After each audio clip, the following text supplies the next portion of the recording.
विजय कुमार कुलकर्णी आपके सामने ESL Hindi BA प्रथम वर्ष के पाठ्यक्रम में जो हत्या नाम की कहानी है उस कहानी पर चर्चा करने आया हूँ। ये कहानी बरका राजेश शर्मा ने लिखी है, जिनका विवाह के पहले का नाम क्रांति ओम प्रकाश वर्मा था। इनके माता का नाम श्रीमती पुष्पा वर्मा है। इनका जन्म 11 जून 1974 में हिंगोली में हुआ है। इन्होंने अपने जीवन में, साहित्यिक जीवन में जो रचना की है उसमें से द्वंद्व नाम की जो 10 कहानियाँ उसमें संकलित है वो कहानी में दिखाई देती है। इस कहानी में उन्होंने मराठवाड़ा तथा विदर्भ में जो किसान आत्महत्या कर रहे हैं उस आत्महत्या की समस्या को लेकर हमारे सामने वहाँ पर उनकी समस्या रखी है, क्योंकि किसान का जीवन वहाँ पर कभी आसमानी समस्या के कारण वहाँ पर संकट में आ जाता है, कभी मानव निर्मित जो समस्या है उसके कारण वहाँ पर वह बिखर जाता है और वह अनायास न चाहते हुए भी आत्महत्या जैसा घृणा कृत्य करता है। लेकिन इस कहानी में बरका राजेश शर्मा ने हमारे सामने ये बात रखी है कि न जाने इस समाज में ऐसे कितने किसान हैं जो आत्महत्या का रास्ता अपनाते हैं, उसके बाद उनके परिवार की स्थिति क्या होती है, उनके बाल बच्चों की स्थिति क्या होती है। ये दिखाते हुए उन्होंने ये भी दिखाया है कि इस कहानी का जो नायक है उसने आत्महत्या करने के बावजूद उसकी जो पत्नी है वह पत्नी वहाँ पर संघर्ष करते हुए जीवन जीती है। वह डगमगाती नहीं है, घबराती नहीं है और वह संघर्षरत रहकर वहाँ पर समाज में जो साहूकार है उनके खिलाफ आवाज़ उठाती है, समाज में जो मिथ्याचरण है उसके खिलाफ आवाज़ उठाती है, समाज में कर्मकांड है उसके खिलाफ आवाज़ उठाती है। तो ये कहानी लगभग गोदान उपन्यास के नायक होरी की जैसे ही दिखाई देती है। जैसे गोदान उपन्यास का होरी, जो प्रेमचंद लिखित गोदान उपन्यास है उसमें का जो होरी है वह जीवन भर अपेक्षा रखता था कि घर में गाय होनी चाहिए और वो गाय किसी तरह से सूत लेकर कर्ज के तौर पर गाय रखता भी है, लेकिन किसी कारणवश उसे जहर देकर गाय को मार दिया जाता है और अंतिमतः उसकी मृत्यु के पश्चात उसी होरी को वहाँ पर ब्राह्मण को वह गाय दान के दक्षिणा के रूप में गाय भी देनी होती है। और इस तरह से न जाने इस समाज में कितने किसान हैं जिन्हें वहाँ पर मेहनत करने के बावजूद, वहाँ पर मजदूरी करने के बावजूद उनके जीवन में सिर्फ पर संघर्ष ही संघर्ष आ जाता है। वह संघर्ष से घबरा कर वहाँ पर अपनी जीवन यात्रा कहीं पर समाप्त कर लेते हैं। लेकिन इसके कई कारण हैं, इसके कई कारणों में आसमानी कारण भी है और मनुष्य द्वारा बनाया गया भी कारण है। उसमें कई साहूकार होते हैं जो साहूकार उस किसान को वहाँ पर ब्याज के रूप में पैसे दे देते हैं। कई वहाँ पर दफ्तर है, सरकारी दफ्तरों के माध्यम से भी वो सहायता लेना चाहता है लेकिन लौटा नहीं पाता। तब वहाँ पर जो साहूकार है उसकी नज़र उस किसान के खेती पर रहती है। और उसी तरह से इस कहानी में भी जो एकनाथ है वह इस सारी समस्या के कारण, सामाजिक स्थिति के कारण आत्महत्या कर लेता है। यानी एक तरफ से यह इस षड्यंत्र के कारण, सामाजिक व्यवस्था के कारण कोई आत्महत्या कर लेता है, इसका अर्थ वो आत्महत्या नहीं है तो हत्या है। और इस तरह से समाज में एकनाथ जैसे कई किसान आत्महत्या करने के बावजूद उनके परिवार की स्थिति जो है डगमगा जाती है, लेकिन उस परिवार की जो एकनाथ की पत्नी है वो संघर्ष करती है, वो संघर्ष करते हुए दिखाई देती है। वह वहाँ पर वह मैदान छोड़कर भागती नहीं है, वह अपने पति के सपनों को पूर्ण करने का प्रयास करती है, पति के सपने को पूर्ण करने का प्रयास करती है और अंततः वह समाज के साहूकारों का विरोध करती है, जो समाज में कर्मकांड है उनका विरोध करती है और संघर्षरत रहने की शिक्षा हमारे सामने रखती है। हम देखते हैं कहानी की विषय वस्तु किस तरह से हमारे सामने आ जाती है। कहानी के आरंभ में जैसे ही कि गांव का वातावरण है, सुबह का समय है, सुबह के समय में काशी अपना घर साफ कर रही है। काशी के ससुर गणपतराय चबूतरे पर बैठकर बीड़ी पी रहे हैं। उसकी सास रमाबाई वहाँ पर सुरती से दांत साफ कर रही है। वहाँ पर गाय है, बकरी है, लोग मुंह धो रहे हैं, उसकी भी आवाज़ आ रही है। इस तरह से उस गांव का परिवेश हमारे सामने रखने का प्रयास किया गया है। और उस परिवेश में सुबह के वक्त में सब लोग अपने अपने घर में वहाँ पर व्यस्त है। काशी घर साफ कर रही है। वहाँ पर उसके ससुर वहाँ पर बीड़ी पी रहे हैं। सास वहाँ पर सुरती से दांत घास रही है। गाय की आवाज़ आ जाती है, बकरियों की आवाज़ आ जाती है। और उसी सुबह के वक्त में बाहर से एक नारायण आ जाता है भागते भागते अपने घर में, रो रहा है, चिल्ला रहा है। वहाँ पर वहनी माँ इस तरह से आवाज़ें दे रहा है। और वो आवाज़ें सुनकर घर वाले एक एक आश्चर्यचकित हो जाते हैं। वो घर के आंगन में आ जाता है। घर के आंगन में आ जाने के बाद वहाँ पर घर परिवार के उस नारायण के पिताजी उसे अपने पास ले लेते हैं। उसे कहते हैं जो क्या हुआ बेटा, लेकिन वह कुछ कहता नहीं है, कुछ कहने की स्थिति में नहीं है। और यह महाविद्यालय में जाने वाला, कॉलेज में जाने वाला 18-19 साल का लड़का इस अवस्था में है, रो रहा है, कुछ कह नहीं पा रहा है। इस अवस्था में क्या हो रहा है कुछ समझ में नहीं आता। और यह सारी स्थिति देखकर वहाँ पर उसकी वहनी काशी भागते भागते उसके पास अपना पल्लू छोड़कर जो फटा हुआ है वह आ जाती है अपने उस देवर के पास। उसे कहती है क्या हुआ। वो कहता है कि वहनी दादा को कर्ज से मुक्ति मिल गई। वहनी कहती है ये तो अच्छी बात है। काशी कहती है ये तो अच्छी बात है, इसमें घबराने की क्या बात है। मैं तो पहले कह रही थी कि कर्ज से मुक्ति मिल जाएगी। लेकिन वह कहता है स्थिति ये है कि गांव की बहुत सारे बच्चे, बहुत सारी वहाँ पर लोग खेत की तरफ जा रहे थे। बहुत भीड़ मच गई थी और उस भीड़ का मैं भी किस्सा था। मैं भी उस भीड़ के माध्यम से वहाँ पर जा रहा था, भीड़ के साथ साथ जा रहा था। लोग मुझे भी ले जा रहे थे। मुझे लगा कि किसी के खेत में वहाँ पर जानवर गया होगा और मैं भी वो देखने के लिए चला गया था। लेकिन वहाँ पर जाकर देख लेता हूँ, पेड़ को रस्सी लटक रही है, उस रस्सी में दादा लटक रहे हैं। और दादा ने वहाँ पर, दादा की जीवा बाहर आ गई है, शरीर काला पड़ गया है और दादा ने अपनी जीवन यात्रा समाप्त की। और इस तरह से कर्ज से मुक्ति मिल गई। वो काशी वो सुन नहीं पाती, घबरा जाती है और वो एकाएक धनी धनी कहते हुए खेत की तरफ भाग रही है। और उसके पीछे पीछे वहाँ पर उसके गणपतराय और रमाबाई भी अपनी उस बहू के पीछे पीछे एक नाता करते हुए भागने लगते हैं। कुछ समझ में नहीं आता। वहाँ पर भीड़ है, भीड़ देख लेती है और उस भीड़ में से काशी को किस तरह से रास्ता दिया जाता है।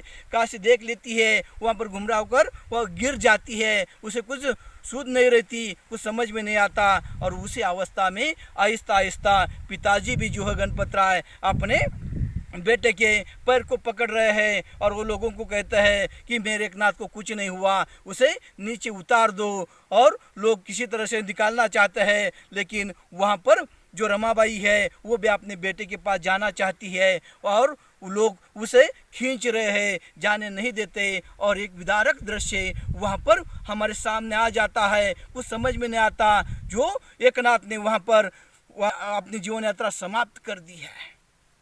और ऐसी अवस्था में वहाँ पर कुछ समझ में नहीं आता। लोगों ने किसी तरह से वहाँ पर काशी गणपतराय और उनकी काशी की सास जो है रमाबाई, उसे अपने घर भेज दिया गया है। और वहाँ पर अकेला नारायण खड़ा है। वहाँ पर पुलिस आ जाती है, पुलिस सब देख लेती है। जैसे यह घर चले जाता है, यह सारे परिवार के सदस्य घर चले गए हैं।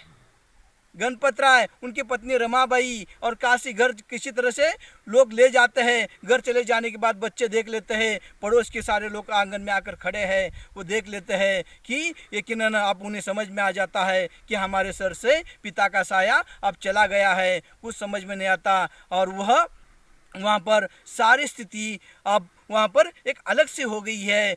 चारों तरफ कोरोना का वातावरण है। घर में वहाँ पर कोई चेतना नहीं है क्योंकि घर का सहारा चला गया है। और इसी के कारण आप वहाँ पर जैसे ही बच्चे रो रहे हैं, बच्चे एक दूसरे को देख रहे हैं कि अब पिताजी नहीं रहे क्या होगा, और नारायण वहाँ पर खड़ा है और नारायण देख लेता है कि अब भाभी को समझाए, माता पिता को समझाए या किसे समझाए, कुछ समझ में नहीं आता। भतीजे है सामने, उन्हें कुछ क्या कहे ये कुछ उसे समझ में नहीं आता। और उसी स्थिति में नारायण जैसे ही अपने वहाँ पर देख लेता है अपने परिवार की ये स्थिति, और परिवार की स्थिति देखने के बाद वहाँ से वह एकनाथ की अंतिम यात्रा की तैयारी हो जाती है। और एकनाथ की अंतिम यात्रा में वहाँ पर गांव के साहूकार आए हैं, बड़े बड़े राजनीतिक दल के नेता आए हैं, और वहाँ पर उन एकनाथ तब कहता है कि तुम लोग आ गए वहाँ पर सब देखने के लिए, अखबार में फोटो छपेगी, टीवी पर समाचार चलेगा, लेकिन मेरा भाई तो वहाँ पर वापस नहीं आएगा। तुम लोगों ने वो जब जीवित था तब अगर सहायता की होती तो ये अवस्था नहीं होती। तो ये सिर्फ मेरा भाई नहीं गया, तो इस भूमि का एक कृषक गया है, एक किसान गया है, एक किसान की हत्या है। इन व्यवस्था के कारण आज सिर्फ झूठी दिखाने के लिए, टीवी में दिखाने के लिए, आज टीवी को दिखाने के लिए आप सब लोग आ गए। टीवी को एक दिन एक खबर दिखाई देगी, आप चले जाओगे, लेकिन बाद में वहाँ पर हमारा तो जीवन वहाँ पर बर्बाद हो गया, हमारे तो जीवन में कुछ बचा नहीं है। आप सिर्फ लोगों को दिखाने के लिए आप यहाँ पर आए हो। यह सब कहते हुए साहूकारों को कॉलर तक वो पकड़ता है। लोग समझाते हैं नारायण हमें यहीं पर जीना है, यह स्थिति ठीक नहीं है, यह इस तरह की हरकतें मत करो। लेकिन नारायण जो है, नारायण वहाँ पर किसी तरह से अपने आप को संभालने का प्रयास करता है, लेकिन संभल नहीं पाता। लोग कहते हैं भाई के दुख के कारण, हत्या के कारण वह बौखला गया है, पागल हो गया है। अब ये घर चले गए हैं। घर चले जाने के बाद वहाँ पर कई दिनों तक नारायण भी वहाँ पर सचेत अवस्था में नहीं है। नारायण भी सचेत अवस्था में नहीं है। काश्यप की अवस्था वहाँ पर वह कई दिनों तक बीमार रही थी, कुछ समझ में नहीं आता। तो वहाँ पर वह एकाएक वह अपने आप को संभाल लेती है, और उसके बाद वह जैसे ही अपने घर परिवार की स्थिति देख लेती है, अपने बच्चों को गले लगा लेती है, नारायण को गले लगा लेती है। आप वो कहती है आप चिंता मत करो, अपने सास ससुर को कहती है कि आपका ही हमें सहारा है, आप ही इस परिवार के बड़े सदस्य हो। और इसी के कारण वह गणपतराय कहता है अपनी बहू की यह कुछ विचार सुनता है। वो कहता है 30 साल से कम उम्र है, लेकिन इसके बावजूद इसमें इतना साहस है। वो कहता है मेरा एकनाथ में इतना ही साहस था, लेकिन हालात के आगे वो झुक गया। और इस तरह से वह अपने उस बहू को कहता है चिंता मत करो, मैं तुम्हारे साथ हूँ। और इस तरह से वो संघर्ष करती हुई अपने आप को संभाल रही है।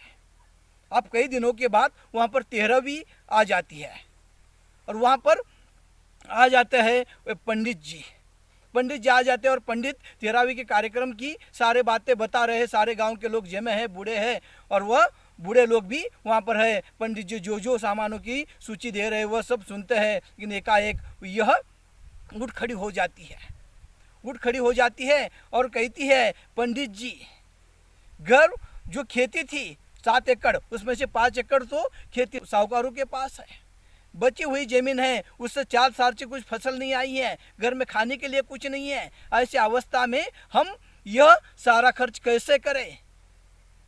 क्या यह स्थिति होती खर्च करने की तो क्या मेरा पति आत्महत्या कर लेता? घर की इसी स्थिति के कारण उसने आत्महत्या की है। और आज अगर मैं यह मृत्यु भोज दे दूं, क्या उस तक चला जाएगा?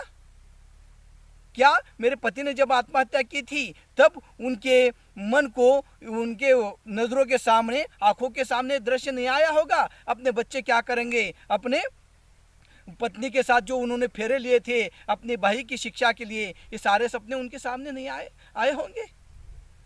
और इस तरह से जैसे पंडित को यह संघर्ष करती हुई, पंडित के विचारों का विरोध करती हुई कहती है कि इतना खर्च करना मुमकिन नहीं है, घर की स्थिति नहीं है। तो पंडित जी कहते हैं तुम जो कहती हो सही है। और वह कहते हैं सिर्फ मुझे 11 रुपये दक्षिणा में दे दो, और जितने लोगों की भोज की आवश्यकता है मैं तुम्हें बता दूंगा। और ये कहते हुए वह पंडित जी वह उसको सूची दे देता है। और इस तरह से वह अपने कहती है पंडित जी को उनकी आत्मा को शांति तभी मिलेगी जब मेरे बच्चे पढ़ लिख लेंगे, बड़े हो जाएंगे, खेती की तरफ ध्यान देंगे, नारायण की शिक्षा पूरी होगी, मेरे सास ससुर वहाँ पर खुशी खुशी वहाँ पर पंढरपुर के मंदिर में चले जाएंगे, तभी जाकर उनके आत्मा को शांति मिलेगी। और यह कहते हुए उसमें वह संघर्ष करते हुए वहाँ पर अंतिमता 13वीं जैसी हो जाती है। उसे दूसरे दिन वो हाथ में वहाँ पर टोकरा लेकर वहाँ पर दूसरों के खेत में काम करने के लिए निकली है।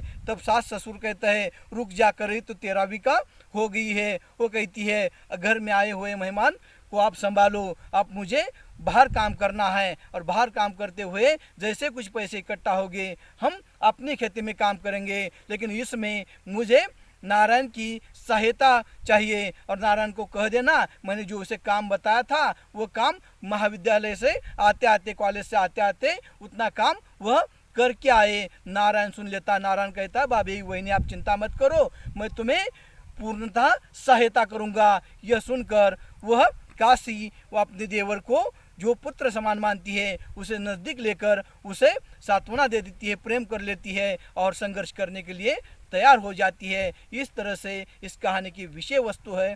इस कहानी की विषय वस्तु में हम देखते हैं एक संघर्ष करती हुई स्त्री और एक सामाजिक व्यवस्था के कारण आत्महत्या करता हुआ एक किसान। वास्तविक सामाजिक षड्यंत्र के कारण उसने आत्महत्या की है, मतलब वहाँ पर साहूकारों से चंगुल के कारण, वहाँ पर सरकारी दफ्तरों के कारण उन्हें सहायता नहीं मिली और तब जाकर उसने आत्महत्या की है। इसका अर्थ आत्महत्या नहीं होता तो इसका अर्थ है हत्या। तो सामाजिक व्यवस्था के कारण उस एकनाथ जैसे किसान ने आत्महत्या की है। और यही इस कहानी में किसान की जो समस्या है, संघर्ष है, आसमानी समस्या है तथा मानव निर्मित समस्या के कारण किसान का, कृषक का जीवन किस तरह से समस्या युक्त हो गया है, ये दिखाने का प्रयास कहानी के माध्यम से किया गया है। नमस्ते।